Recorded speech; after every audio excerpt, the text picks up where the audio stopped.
الحمد لله وحده والصلاة والسلام على عباده الذين اصطفى أما بعد فأعوذ بالله من الشيطان الرجيم بسم الله الرحمن الرحيم فإذا قرأت القرآن فاستعذ بالله من الشيطان الرجيم صدق الله العلي العظيم وصدق رسوله النبي الكريم ونحن على ذلك من الشاهدين والشاكرين۔ سامعین گرامی، آج کی ہماری جو گفتگو ہے وہ تعوذ یعنی اعوذ باللہ من الشیطان الرجیم کے مفہوم کو واضح کرنا ہے کہ اس کا مفہوم کیا ہے اور کس مقصد کے لیے یہ پڑھا جاتا ہے۔ ہم نے قرآن کریم کی آیت آپ کے سامنے تلاوت کی ہے۔ اس آیت مبارکہ میں اللہ رب العزت نے ارشاد فرمایا فَإِذَا قَرَأْتَ، جب آپ پڑھتے ہیں القرآن، قرآن کریم کو، فَاسْتَعِذْ، پس آپ اعوذ باللہ پڑھے، فَاسْتَعِذْ آپ پناہ میں آئے، باللہ اللہ کی، من الشیطان الرجیم شیطان مردود سے اللہ کی پناہ میں آئے۔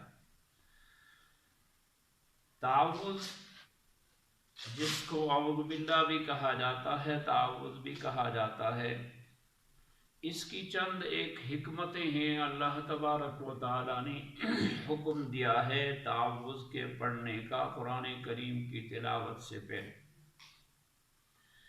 ایک حکمت یہ ہے کہ جب بندہ قرآن کریم کی تلاوت سے پہلے اپنے آپ کو اللہ و لعب میں مشغول پاتا ہے تو بندے کے لیے حکم ہے کہ وہ تعوذ کے ذریعے سے ان لغو و لغویات سے اپنے آپ کو پاک کرے، صاف کرے۔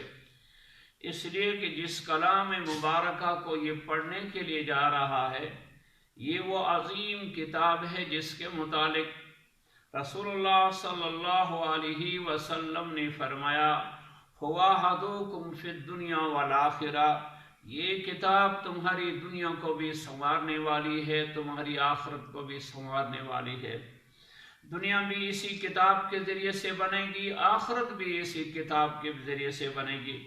ایسے ہی حضرت عمر رضی اللہ تعالیٰ عنہ نے فرمایا اللہ تبارک و تعالیٰ اس کتاب کے ذریعے سے قوموں کو بلندی و برتری عطا کرتا ہے، اور اسی کتاب کے ذریعے سے قوموں کو اللہ تبارک و تعالیٰ گرا دیتا ہے اور ان کو پستی میں ڈال دیتا ہے۔ اس وجہ سے اس عظیم کتاب کے کہ جب بندہ تلاوت کرتا ہے تو اس کے منہ میں پاکیزگی ہو، صفائی ہو، اس لیے اس طہارت حاصل کرنے کے لیے، پاکیزگی حاصل کرنے کے لیے لغو لغو چیزوں سے اپنے آپ کو الگ کرنے کے لیے وہ تعوذ پڑھتا ہے تو اس کے منہ میں پاکیزگی آتی ہے، طہارت آتی ہے۔ یہ پہلی حکمت ہے۔ دوسری حکمت اعوذ باللہ کے پڑھنے کی یہ ہے کہ جب قاری اس اعوذ باللہ من الشیطان الرجیم جب پڑھتا ہے تو اس کا مقصد یہ ہے کہ انسان کہ دشمن جو ہے وہ شیطان ہے۔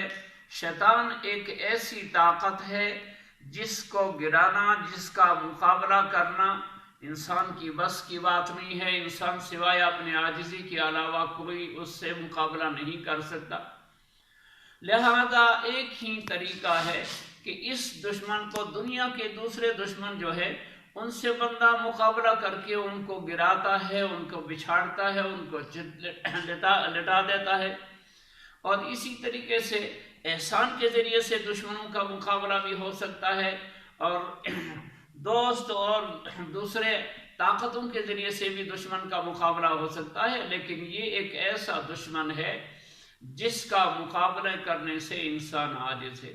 ایک ہی طریقہ ہے کہ بندہ اس کا مقابلہ کرنے کے لیے اللہ کی پناہ میں آئے۔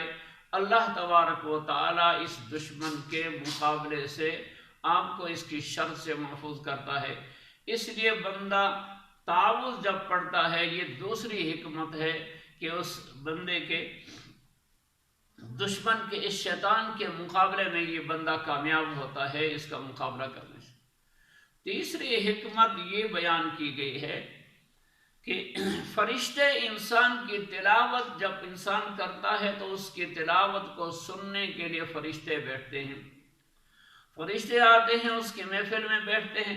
فرشتوں کے لیے ضروری ہے کہ محفل کا پاک صاف ہونا ضروری ہے، اس محفل کو آپ گندگی سے، غلاظت سے، ارد گرد کے ماحول سے پاک رکھیں گے، فرشتے آپ کی محفل میں بیٹھیں گے۔ جب آپ اللہ کی پناہ میں آئیں گے تو جنات اور شریر مخلوق بھاگ جاتی ہے، تو آپ کی یہ محفل فرشتوں کے لیے خالی۔ تیسرا یہ نمبر 4 اس کی حکمت اور تعوذ کی یہ ہے کہ بندہ جب تعوذ پڑھتا ہے تو اس کے دل کے اندر تمام وسوسے، تمام خیالات اور تمام اس طرح کے سرکش قسم کے جذبات جو ہے وہ مجروح ہوتے ہیں، ختم ہوتے ہیں۔ اور قرآن کریم کے لیے ضروری ہے کہ دل کو خالی کرنا، دماغ کو خالی کرنا غلط خیالات سے، غلط تصورات سے۔ جب شیطان آپ کے دل میں اور اسی طریقے سے آپ کے دماغ کے اندر مختلف قسم کے غلط وسوسے ڈالتا ہے، خیالات ڈالتا ہے، ان خیالات کو دور کرنے کا ایک ہی طریقہ ہے کہ آپ تعوذ پڑھیں گے، اعوذ باللہ من الشیطان الرجیم کہیں گے، تو آپ کا دل ان غلط خیالات سے صاف ہوگا، الگ ہوگا۔ جب ان غلط خیالات سے دل صاف ہوا، الگ ہوا، خالی ہوا، تو اللہ کا یہ مبارک کلام آپ کے دل میں اترے گا اور آپ قرآن کریم کی طرف راغب۔ اکثر ایسا ہوتا ہے آپ قرآن کریم کی تلاوت کے لیے خیال قائم کرتے ہیں اور آپ کا جذبہ بڑھتا ہے کہ میں قرآن کریم کی تلاوت کروں۔ اس دوران بے شمار آپ کے دل میں خیالات آتے ہیں، تصورات آتے ہیں، نعوذ باللہ من ذالک، کبھی کبھار ایسے بھی خیالات آپ کے دل میں آتے ہیں کہ کیا یہ واقعی اللہ کی کتاب ہے یا نہیں؟ اگر یہ اللہ کی کتاب ہے تو 1400 سال ہو گئے ہیں، اس میں امت مسلمہ کی آج تک بڑی اکثریت جو ہے اس کی عامل نہیں ہے۔ اور آج اس وقت سب سے بڑا دنیا میں جو سوال ہے وہ یہ ہے کہ اگر یہ اللہ کی کتاب ہے، انسان کے لیے دستور زندگی ہے، اور اس کی پابندی کے بغیر انسان دنیا میں نہیں چل سکتا، اس کی آخرت بھی نہیں بن سکتی، تو اس وقت دنیا کے اندر کسی بھی اسلامی ملک میں یہ کتاب نافذ نہیں ہے۔ کیا وجہ ہے کہ مسلمانوں کے لیے ہر ایک اس قرآن کریم کو کتاب زندگی مسلمان سمجھے، اور پھر اس کے متعلق مسلمانوں کا رویہ یہ ہو کہ کسی ایک مملکت میں بھی اس قرآن کا نظام نافذ نہیں ہے؟ یہ سب سے بڑا سوالیہ ہے، اور سوال انسان کے دماغ میں فوری طور پہ آتا ہے۔ تو آپ جب سوال آتا ہے تو آپ اعوذ باللہ من الشیطان الرجیم پڑھتے ہیں تو اللہ تبارک و تعالی آپ کے دل سے یہ خیالات ہٹا کے اپنی اس عظیم کتاب کی عظمت آپ کے دل میں اتار دے گا۔ یہ اس تعوذ کا مقصد ہے۔ اس طریقے سے ہم اس تعوذ کو پڑھیں گے تو ہمارے دل میں اللہ کی کتاب کی عظمت قائم ہوگی اور ہم اس کی تلاوت اچھی طریقے سے کریں گے۔ اس کے ساتھ ساتھ تعوذ کے 5 ارکان ہیں۔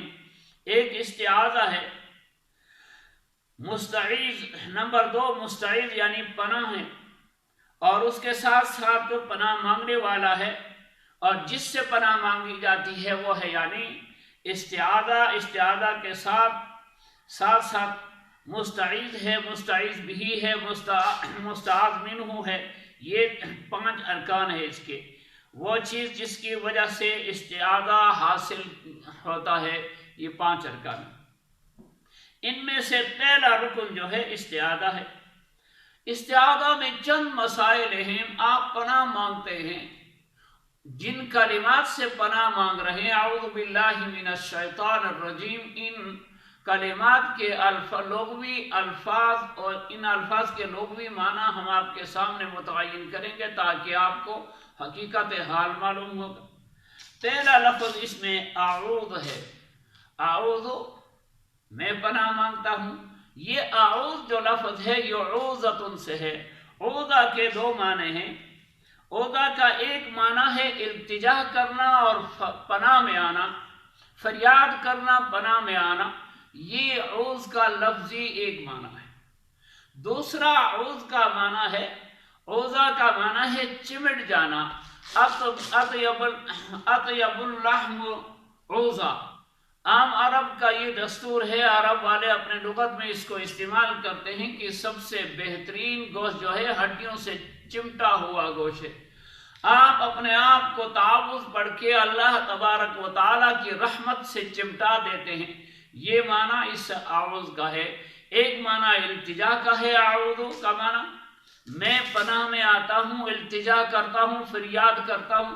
دوسرا معنی میں اللہ کی رحمت سے چمٹ جاتا ہوں، میرا اللہ اپنی رحمت اپنے فضل سے مجھے بچا دے گا شر شیطان سے۔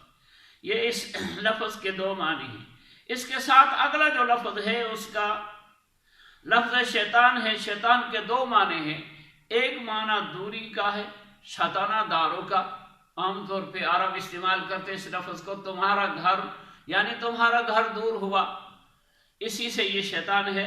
شیطان جو ہے یہ اللہ کی رحمت سے دور ہوا ہے، اس وجہ سے اس کو شیطانہ کہا جاتا ہے۔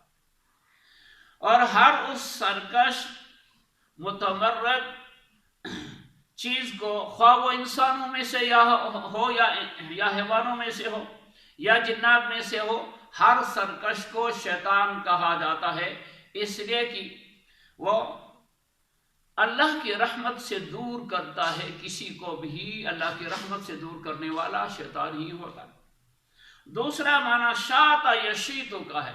شاط یشیط کا معنی اذا بطل، جب کسی چیز کو، جب کوئی چیز باطل ہو جاتی ہے، انسان کو شیطان جو ہے وہ ہر صالح، ہر اچھی چیز سے دور کرتا ہے اور ہر اچھی چیز کو باطل کر دیتا ہے۔ کسی بھی صالح اچھی چیز کو وہ کہیں ٹکنے نہیں دیتا، اسی وجہ سے شیطان کو شیطانہ کہا جاتا ہے، یا شاط یشیط سے ہے، وہ باطل کر دیتا ہے۔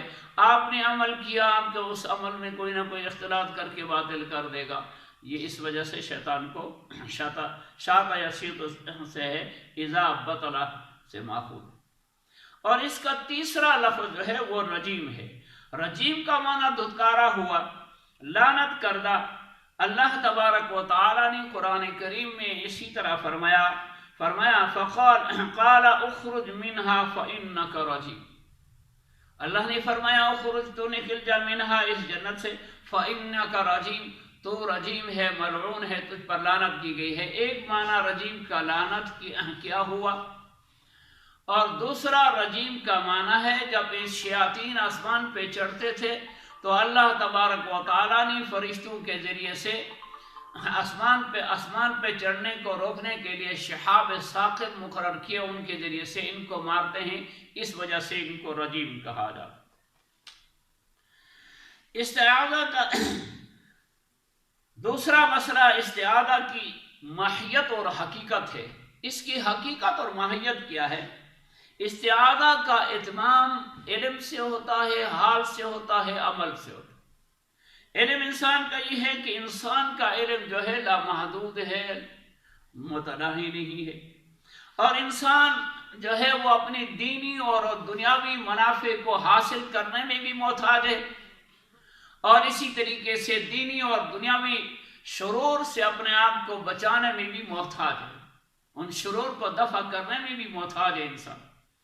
لہذا ان شرور کو دفع کرنا، اچھائیوں کو عطا کرنا، مکمل طور پہ لامتناہی اچھائیاں بھلائیاں آپ کو عنایت کرنا، ایک اللہ کی طاقت ہے۔ اللہ ان ساری چیزوں پر طاقت رکھتا ہے۔ ہر اچھائی بھی اللہ تبارک و تعالیٰ عنایت کرے گا، ہر برائی سے بھی آپ کو اللہ تبارک و تعالیٰ محفوظ اور بچائے گا۔ تو یہ کیا ہے؟ انسان کا یہ علم جب حاصل ہو جاتا ہے کہ میں محتاج ہوں، شر اور برائی کو دفع کرنے کے لیے بھی محتاج ہوں، نیکی حاصل کرنے کے لیے بھی محتاج ہوں، کس کا؟ ایک اللہ۔ یہ نیکیوں پہ طاقت رکھنا یہ بھی اللہ کا کام ہے، برائی کو دور کرنے کی طاقت بھی ایک اللہ کی ہے۔ جب بندے کو یہ علم حاصل ہو جاتا ہے اس درجے میں کہ میں محتاج ہوں، میرا اللہ قادر ہے، اور اللہ تبارک و تعالیٰ ان لامتناہی نافع اچھائیوں کو عطا کر سکتا ہے، اور اسی طریقے سے ان سارے لامتناہی برائیوں سے اللہ روک سکتا ہے۔ یہ علم جب بندے کے پاس آ جاتا ہے تو اس کی یہ کیفیت اس کے دل میں پیدا ہوتی ہے، جس کو انکساری بھی کہا جاتا ہے، تواضع بھی کہا جاتا ہے، تضرع الی اللہ سے بھی تعبیر کی جاتی ہے کہ بندہ عاجزی کرنے لگتا ہے اور فریاد کرنے لگتا ہے، تواضع سے اپنے رب کے سامنے جھکتا ہے۔ یہ صلاحیت بندے کو حاصل ہو جاتی ہے۔ اس سے انسان کے دل میں ایک صفت پیدا ہوتی ہے۔ وہ دل میں صفت یہ پیدا ہوتی ہے، یہ دوسری صفت انسان کے دل میں پیدا ہوتی ہے، وہ یہ کہ بندہ چاہتا ہے کہ میں محفوظ ہو جاؤں، اس کے دل کی چاہت ہے، اور پھر اسی کو بندہ زبان پہ لے آتا ہے، اعوذ باللہ من الشیطان الرجیم، اور جب بندہ چاہتا ہے میں محفوظ ہو جاؤں، پھر زبان سے جب ان کلمات کو کہتا ہے تو اسی کو تعوذ کہا جاتا ہے، اعوذ باللہ من الشیطان الرجیم۔ اس طریقے سے بندہ اپنے آپ کو منافع کو لامتناہی منافع کے صلاحیت اپنے اندر پیدا کرتا ہے۔ اس تعوذ کے ذریعے سے لامتناہی برائیوں سے بچنے کی بھی صلاحیت پیدا ہو جاتی ہے۔ گویا کہ انسان اپنی ذات کی پہچان کر لیتا ہے اور اللہ تبارک و تعالیٰ کی ذات پر بھی علم حاصل ہو جاتا ہے انسان کو۔ یہ ایک اس تعوذ کا رکن اعظم ہے۔ دوسرا یہ کہ مستعیذ اعوذ باللہ کہنا در حقیقت یہ ہے کہ اللہ تبارک و تعالیٰ نے اس اعوذ باللہ کو کہنے کا حکم خود اللہ نے دیا ہے۔ اللہ نے کسی معین شخص کو نہیں یہ حکم دیا، بلکہ ہر ایک کو، انبیاء علیہ السلام کو بھی یہی حکم دیا اور اولیاء کو بھی یہی حکم دیا۔ اسی طریقے سے عام مسلمانوں کو بھی یہی حکم دیا ہے کہ وہ اللہ کی پناہ میں آئے۔ جب تک اللہ کی پناہ میں نہیں آتا ہے شیطان کی شر سے محفوظ نہیں ہو سکتا۔ جیسا کہ قرآن کریم میں حضرت نوح علیہ السلام کے متعلق یوں آیا ہے، قال اعوذ بک ان اسألک ما لیس لی بہ علم۔ حضرت نوح علیہ السلام نے فرمایا، میرے اللہ میں تجھ سے پناہ مانگتا ہوں ایسے چیز کے بارے میں سوال میں کروں جس کے بارے میں مجھے علم ہی نہیں۔ اللہ کے پیغمبر نوح علیہ السلام نے جب یہ تعوذ کیا، اعوذ باللہ اللہ کی پناہ میں آ کے، جو اللہ کی شان کے ساتھ مناسب سوال نہیں تھا وہ کرنے کے بعد پوری طور پہ اللہ کی پناہ میں آئے، اللہ نے دو نعمتوں سے نوازا۔ ایک سلامتی کی نعمت سے نوازا نوح علیہ السلام کو، اور ایک برکات کی نعمت سے اللہ نے نوح علیہ السلام کو نوازا۔ ایسے ہی حضرت نوح علیہ السلام کے ساتھ ساتھ حضرت مریم علیہ السلام کے متعلق ہے کہ ان نے جب حضرت جبرائیل امین کو بشری حالت میں دیکھا تو کہا، میں تجھ سے اللہ کی پناہ میں آتی ہوں، اللہ کی پناہ مانگتی ہوں، ان کنت تقیا، اگر آپ کچھ اللہ تبارک و تعالیٰ سے ڈرنے والی شخصیت ہے۔ جب حضرت مریم نے یہ پناہ مانگی اللہ سے تو اللہ تبارک و تعالیٰ نے ان پر دو انعامات کیے، ایک بغیر باپ کے بچہ عطا کیا، اور ایک انعام اللہ تبارک و تعالیٰ نے یہ کیا کہ ان کی برات ان کے چھوٹے بیٹے کی زبانی بجا لائی، اور ان نے اعلان کیا انی عبداللہ، اور آگے وہ تفصیلی تذکرہ کیا، اپنی ماں کی برات بیان کی۔ یہ دو انعامات اللہ تبارک و تعالیٰ نے حضرت مریم کو عطا کی۔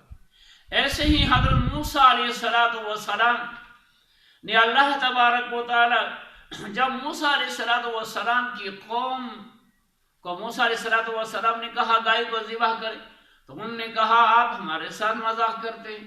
حضرت موسیٰ علیہ السلام نے کہا کہ میں اللہ کی پناہ مانگتا ہوں ان اکون من الجاہلین، جاہلوں میں ہونے سے۔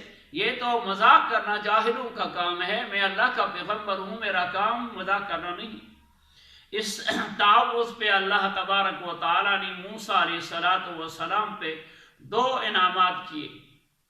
ایک انعام اللہ تبارک و تعالیٰ نے یہ کیا کہ موسیٰ علیہ السلام کے دشمن کو ختم کیا، اور دوسرا انعام کہ یہ کہ اللہ تبارک و تعالیٰ نے موسیٰ علیہ السلام کو وہ زمین کا وارث بنایا۔ ایسے ہی رسول اللہ صلی اللہ علیہ وسلم کو اللہ نے استعاذہ کا حکم دیا، اور کبھی اللہ نے ان الفاظ میں حکم دیا قل رب اعوذ بک من ہمزات الشیاطین واعوذ بک رب ان یحضرون سے، اور کبھی اللہ تبارک و تعالیٰ نے ان الفاظ میں کیا قل اعوذ برب الفلق قل اعوذ برب الناس۔ ان الفاظ سے اللہ تبارک و تعالیٰ نے اپنے پیغمبر صلی اللہ علیہ وسلم کو پناہ مانگنے کا حکم دیا۔